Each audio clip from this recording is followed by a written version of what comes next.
네, 답답한 정치 이슈를 팍팍 때려보는 시간입니다. 정치펀치. 이번 주는 김재원 국민의힘 전 최고위원과 말씀 나누겠습니다. 안녕하세요. 안녕하세요. 예, 첫 번째 질문, 그리고 앞으로 질문들도 다 국민의힘 당권 경쟁이 주로 많이 있기 때문에 네. 여론조사, 한 일주일 전 여론조사인데 이거 말고 그 다음에 나온 여론조사가 없네요. KBC 광주방송과 UPI 뉴스가 넥스트 위크 리서치에 의뢰해서 지난 11일부터 12일까지 조사한 내용, 자세한 내용은 KBC 광주방송 홈페이지에 참조하시면 되고요. 이 조사에서 유승민 전 의원 차기 당대표 적합도 1위를 기록했습니다. 다른 후보들과 격차가 꽤 났었는데 계속 이렇게 일반 국민 여론조사에서는 선전하는 이유 어디에 있다고 보십니까? 근데 이제 그 여론조사 결과를 좀 들여다보면 예. 정당 지지도를 조사한 여론조사의 경우에는요. 국민의힘 지지자들의 여론은 유승민 의원이 아주 뒷순위예요.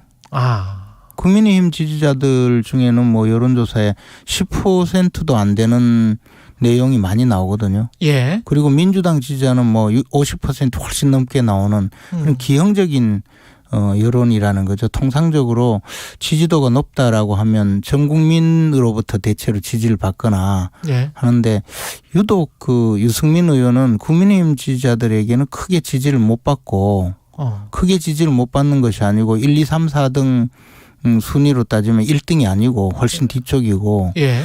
민주당 지지자들이 압도적으로 지지하는 이런 특성을 가지고 있어요. 보면. 그리고 또 여론조사가 해필이면 국민의힘에 대해서 별로 그 지지도가 높지 않을 광주방송에서 왜 이런 여론조사를 계속하고 있는지 또 하나는 이 여론조사 회사가요.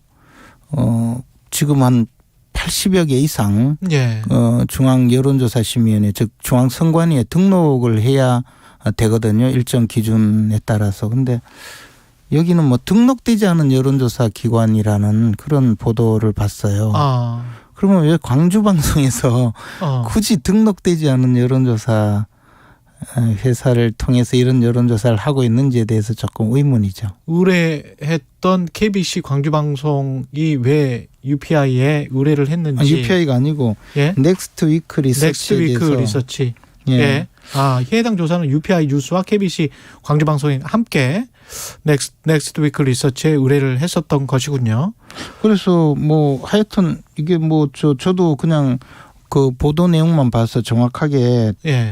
그 지금 여론조사 회사를 모두 뭐 살펴보진 않았지만 지금 현재 93개의 여론조사 회사가 중앙 여론조사 심의위원회 기준에 맞춰서 기준이 있거든요. 여론조사 회사라는 거는 뭐 적당한 직원도 있어야 되고 규모도 있어야 되고 실적도 있어야 되는데 그렇게 해서 93개의 여론조사 회사가 등록되어 있는데 왜 등록되지 않는 여론조사 회사에 광주방송에서 국민의힘 대표 여론조사를 하고 있는지 그것도 한 번도 아니고 여러 번.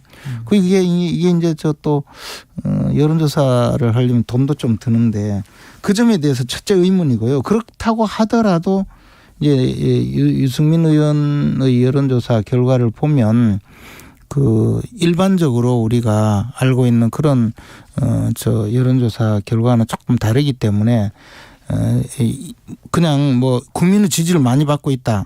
유승민 의원이 민심의 그 지지를 많이 받고 있다. 당심은 좀 덜하더라도 민심은 내 편이다라고 할 때 조금 더 분석을 해봐야 된다는 거죠. 꼭 그런 거는 아닌 것 같다. 그럴 수도 있다는 거죠. 그리고 특히 그거보다도 지난번에 당내에서 이제 우리 뭐 국회의원 선거든 대통령 선거든 또는 뭐 서울시장 선거든 이런 국민의 선택을 받는 경우에 당내 경선에서 여론조사를 반영할 때는 이제 역선택 방지 문항을 넣지 않고 그냥 일반 국민들로 하되 당내 경선에서 당내 투표를 할 때는 역선택 방지 문항을 넣는다는 원칙이 있었고요. 그래서 제가 선출되었던 지난번 바로 직전의 그 이준석 대표를 뽑았던 전당대회에서도 이 역선택 방지 문항을 넣었어요. 그리고 그것은 뭐 이어지는 것이 당연히 맞다고 생각하거든요. 그렇게 된다면 유승민 의원이 과연 1위를 하겠느냐. 여론조사에서도 저는 지금 현재 나오는 여론조사로 보면 전혀 다른 결과가 나오거든요. 역선택 방지 조항을 놓고 국민의힘 지지자들 위주로 한다면 유승민 의원의 순위는 많이 떨어질 것이다. 지금 현재 그냥 여론조사에서도 30% 반영하는 여론조사에서도 예. 지금 현재 나오는 여론조사를 보면 1등이 아니게 되죠. 그러면 누가 1위를 할 것 같습니까? 아니 이제 그렇게 되면. 그것은 뭐 다시 봐야 되죠. 그러나 예. 적어도 마치 유승민 전 의원이 여론조사에서 압도적인 1위다라고 보도하고 있는 것 자체가 예. 그 지금 현재 그 국민의힘 경선 룰에 지금까지 해오던 경선 룰에 따르면 사실과는 조금 다른 결과가 나올 수 있는 것이고 당원들을 반영하면 뭐 거기는 조금 더 차이가 있을 수가 있겠죠. 근데 유승민 전 의원이 말하는 이 당신만 너무 중요시하고 민심과 거리가 있는 당대표를 뽑으면 5년 내내 여소야대로 가고 윤석열 정부가 하고 싶은 것은 아무것도 못한다. 저는 첫째 이제 뭐 당신만 반영한다는 말 자체가 의미가 없는 이야기라고 생각하고요. 예. 민심을 반영해라라고 해서 여론조사를 반영하는데 그것도 이제 국민의힘 지지자 그리고 무당파 지지정당 없다고 답한 분들을 합쳐서 반영하는 룰에 따르면 전혀 다른 결과가 나온다고 말씀드리는데 또 하나는 그렇게 해서 민주당 지지자들이 대거 지지하는 후보라는 것이 과연 어떤 의미일까를 생각해 봐야 되거든요. 예를 들어서 그냥 우리가 국민의 대표를 선출한다고 할 때는 민주당 지지자가 또 내가 저 사람 지지하니까 투표할 수도 있겠죠. 그러나 국민의힘 당대표를 뽑는데 민주당 지지자가 특정인을 지지한다면 그분이 과연 국민의힘을 잘 이끌 수 있어서 지지할 것인지 아니면 민주당에게 유리한 국면이 될 거라고 생각해서 그분을 지지할 것인지도 생각해 봐야 되잖아요. 민주당에 유리한 국면인지 아니면은 협치가 가능할 것 같은 당대표인지 뭐 이렇게 생각할 수도 있는 거 아닙니까? 근데 이제 지금 그렇게 생각한다고 보지는 않죠. 그리고 또 하나는 예. 유승민 의원께서 윤석열 정부가 하고 싶은 것을 그러면 도와줄 것인가?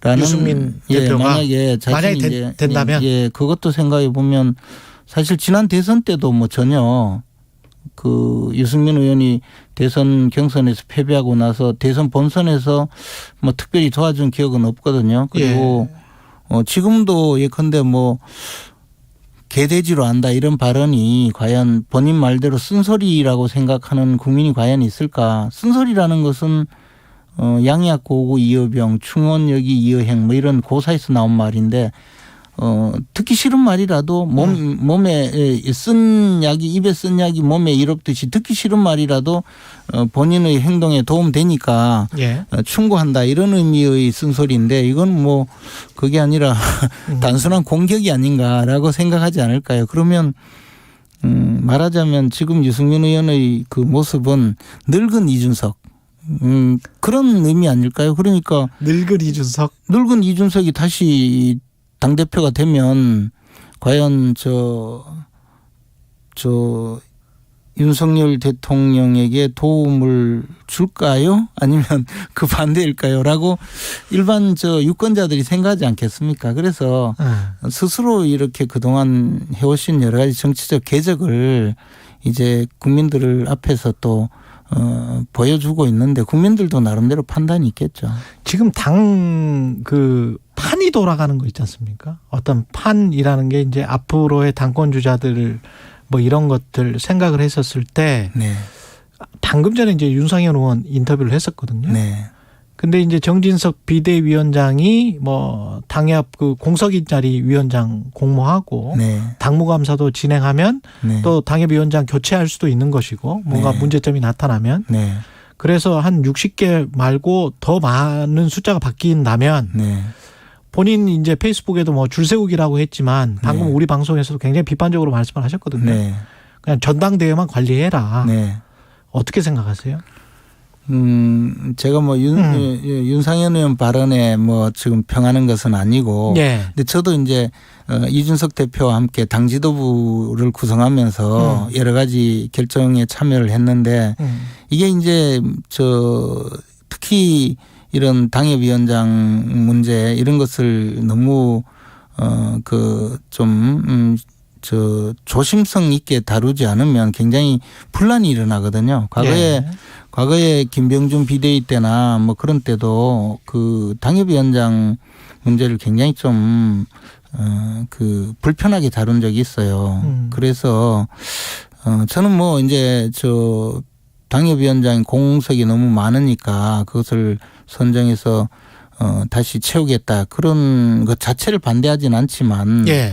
비대위는 그래도 한시적인 조직이거든요. 그래서 당에 분란이 일어나게 하는 것은 좀 피하는 것이 맞다고 생각해요.